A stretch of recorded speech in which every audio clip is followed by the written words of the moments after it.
for the southern Illinois area. West of tonight, showers and thunder. Some thunderstorms may.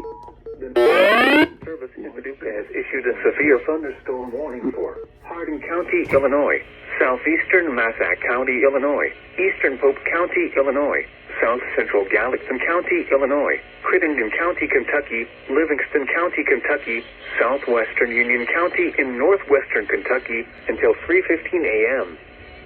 At 2:36 a.m., severe thunderstorms were located along a line extending from near Golconda to near Brookport, moving northeast at 70 miles per hour. Expected hazards include 70 miles per hour wind gusts. Severe weather has been confirmed by train spotters. The following impacts are expected. Expect considerable tree damage. Damage is likely to mobile homes, roofs, and outbuildings.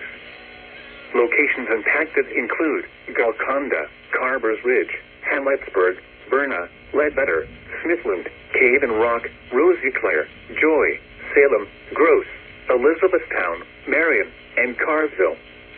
Repeating, a severe thunderstorm warning has been issued until 3:15 a.m. for the following counties in Illinois: Gallatin, Hardin, Massac, and Pope, and the following counties in Kentucky: Crittenden, Livingston, and Union.